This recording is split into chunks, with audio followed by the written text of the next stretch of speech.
I got a mentor. I got a good. I wouldn't even call it a support. I got a good outlet system, and so when my after, so just to walk you through my Yeah. schedule, so I do a lot of community stuff, and then every night I have to do something nice for Joe Webb. Okay. Even if it's a walk, Yeah. if it's watching the basketball game. So but my Walks with phone's, Gypsy. huh?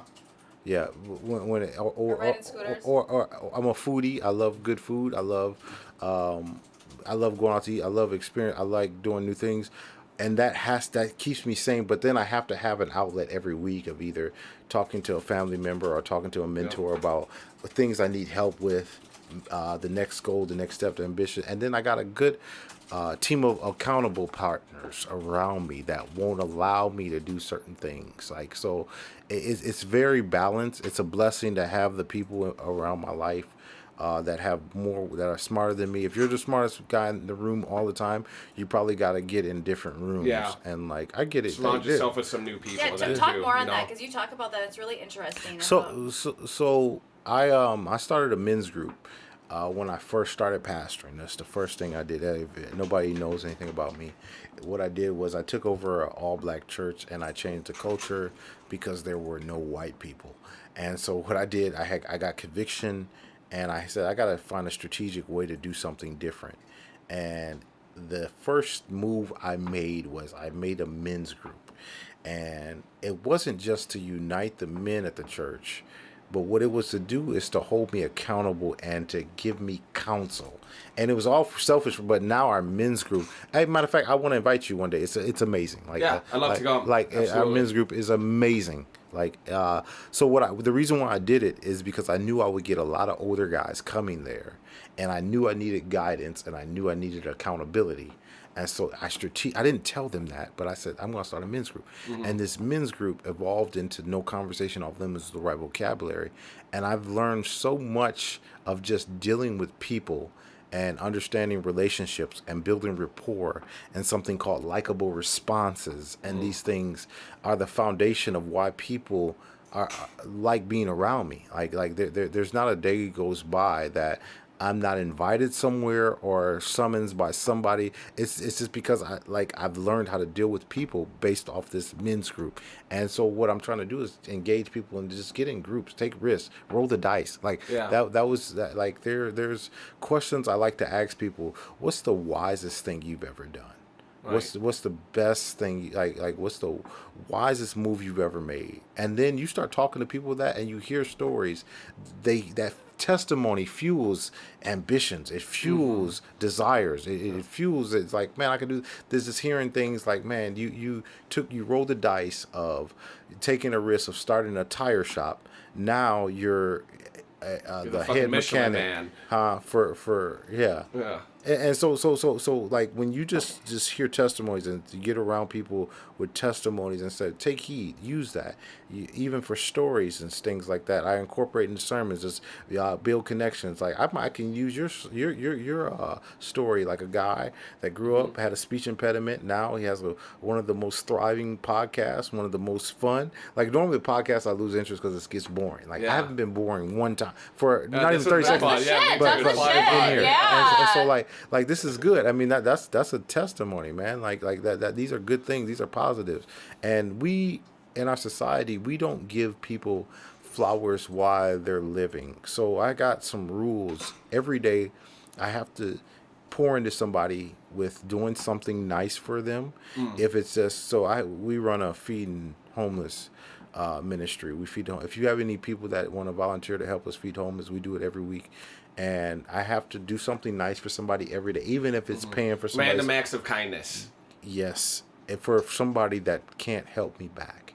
And so, like, even if it's buying a candy bar, buying something for somebody, doing something nice, or even pouring into somebody, I try to do both every day. I try to tell somebody good things about themselves, something uplifting, so they know, like, oh, like for instance, I went to a this concert, and the guy that was conducting, I gave him a genuine compliment. Hey man, I love your crowd control. I love that how you transitioned us. And the dude was in tears. And he said, people have never really told me about it. Yeah. It's like, how long you been doing? You've been doing this 17 years and ain't nobody He gave you one compliment. Yeah. And he was bet- in tears. And the man was, and I'm like, brother, like, it's cool to give Yeah. people. And he didn't understand. Like, I didn't want nothing, but it's good. And It's that's what I want to add to that. Saying something nice to someone literally costs nothing, right? No. And it can change so much about how someone's viewing themselves, how they're seeing themselves their entire day.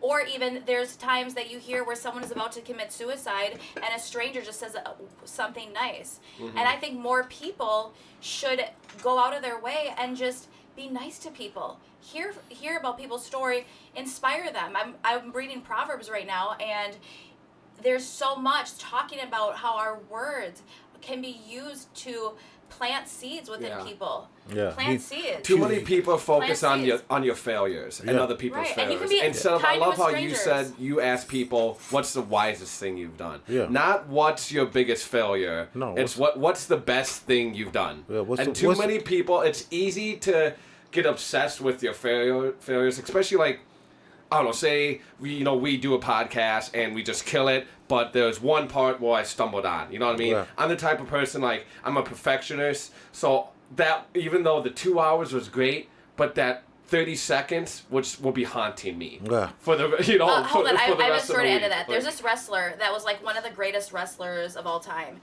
And he, in the beginning of his career, beginning-ish, maybe like 25-30% in, he lost one. And he said that every day he sits in his chair and thinks about the time he lost. What a waste of your fucking life, dude. Like, I can't get over that. Think about that. Yeah. He's one of the greatest of all time, and he spends, I just thought, I had to bring that up. Think about that. This guy spends his life thinking about the one time he lost. Keep it moving. And smile and have fun with your life. Isn't that ridiculous? Yeah. And it's so interesting because we tend to put this Western philosophy on things, and like I've learned that we have, like I just met you today, Doug. Yep. But I can tell you 10 things we have in common. And Go they're for just- it. Yeah. Go for it. Oh, you gonna call my bluff? Yeah. Oh, wow. Okay. All right. for Look. it. Okay. You like good food? I love it. You like sunny days? Love 'em. You like good sleep? Love 'em. You like pretty women? Love 'em. You like video games? Love 'em. You like football? Love it. You like good conversation? Love it. You like laughing? Love it. You like Dude, good, those are nice- too easy. It Everybody doesn't does. matter. That's my Everybody point. does. That's my Yeah. point. That Like, it's easy to find something Alright, two you have more. in common with someone. I think more. was his You got two point. more. You know? he likes good hygiene. Yeah, I like good hygiene. Because he got clean fingernails? I like good people. Good, You know and what he I mean? likes Just good people. Vibes. Like, There you go. He likes learning. Like cold beer. Yeah. I don't know if you like cold beer. I don't know if you're drinking that. I'm a holiness preacher, man. I don't do anything wrong. Okay, I'm cold just kidding. I'm drink. just Just kidding. say cold drink. I'm just kidding. I'm a flawed man. But we don't condemn for drinking. I mean, I think everybody's flawed. I just have to be careful. So do you drink but- or not? Huh? Do I drink? I've had a drink before. I've had a drink before. I have a drink. I try to experience. I tell everybody I'll try. I'm pretty open. The game of life, you have to be open. Yes. To doing new things and trying things and experiencing things. Thank you. Yeah, I think too Like- many people Live. live life where they don't experience new things. Like, you can't knock it till you Fear. try it. Yeah. You Yeah. know, that's why I love other cultures or people from other places or Yeah. or traveling, because you just get to see different parts of life and try things. I'll- Except I ain't trying no nasty, like, weird animals. Oh, stuff. see, I'll eat. I'm I'll not. eat I'm not trying no anything. weird, nasty ass You eat animals. anything? I'll eat Have you ever had anything. monkey brains? No, but I'll try it. I'm You one would of eat, the few. Joe. You'd eat monkey When it brains. comes to food, I'm down for anything. I didn't think I would ever like the oysters and things like that, but them oysters. Oh, you know the yeah, secret. yeah. But it's just good to try things, delicacies, and like so what we take for granted in this country. I remember I went to Louisiana and they took me to go play ball, and I had preached for a preacher, and he was just like, we're gonna take you around the city, and I'm like, show me where you're feeding. I like to see your city. Show me your city. I love seeing that, because if Yeah. somebody comes to my city, that I'm gonna show them everything. Yeah. The Like, local spots. Yeah, too. yeah, You know yeah, what I mean? yeah. Don't And so show the- me the touristy shit. So they Like, took me to a mom and pop shop. Good. The waiters were phenomenal, and the women were dancing. It was just a good time. And he said, "Hey, doc, try some of this." And I said, "All right, cool." I tried some of this. I said, "What is this?" He said, "Oh man, you like that?" I said, "This is amazing." He said, "Dip it in Yeah. this." And I was like, "What is this?" He said, "Oh, that's alligator." I said, "What?" Yeah, it was just just one of their delicacies. But if I didn't roll the dice, it's like I wouldn't eat it every day. But these are things that other cultures thrive on, and this is most kings would always endorse other things, and like being a king. I love that. I love that. Being kings, like if Drop you them look at gems. King Solomon, we hear that he had all these women, but it's not what it looks like. What Solomon was doing, it was a military tactic. So we got to look beyond just all the women. What Solomon was doing, he was winning the world over. So say for instance, you were a king in like say Tanzania or somewhere, or Dubai, and I would come there as Solomon. I would take on the responsibility of taking care of your daughter, and the kings were less likely to go to war with somebody that has married into their family. So Solomon was gaining power and wisdom. You really trying to justify 700 wives? No, not at all. Not at all. You're just explaining. I'm just I'm just messing with you. No. I'm obsessed with Bible stories. So that might be a whole nother podcast. We could just break down. Yeah. Because a lot of people are. You would love to meet my buddy Phil. Yeah. And do like some Bible stories podcast. Yeah, Honestly. people are very disconnected now. You hear a lot of things. I'm not religious, but I'm spiritual. Okay. Actually, Yeah. To tell the truth about that word's origin is order.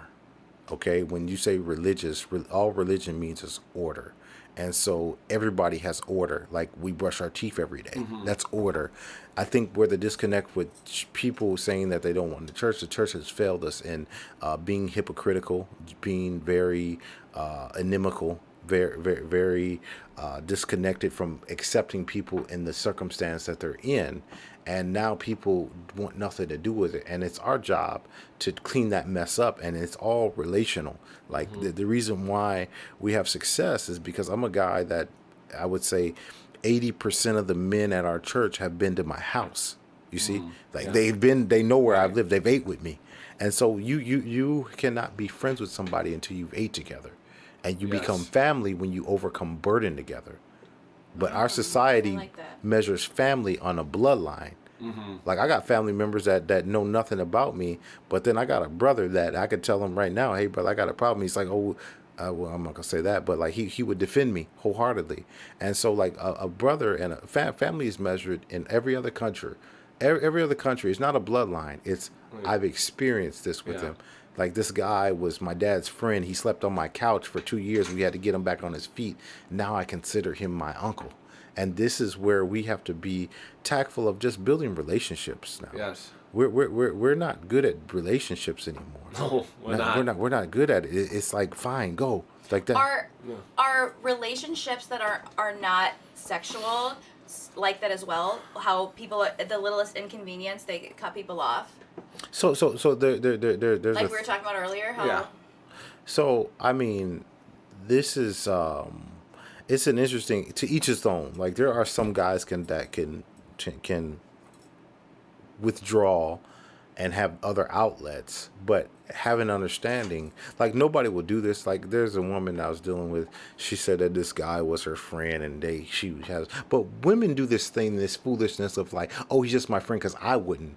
Just because you wouldn't, he would though. Yeah. Women would be like, yeah, he's just my friend. He's my friend, but he's my friend. Yeah. And just because you wouldn't bang him, Yeah. doesn't mean that he's just your friend, because he will definitely bang you. If you text him right now, you can get it. Wait for his response. But women don't consider that reality. It's like it's all about them from their side. Like I've talked to women that like one of my sisters told me, oh no, he's just my friend. No, I was like, but sis. He's like, oh no, but I would never look at him. You like, just friend zoned them. Is all but it was. but if you said he can get it, he would be, what time should I come? Yeah. And so that's not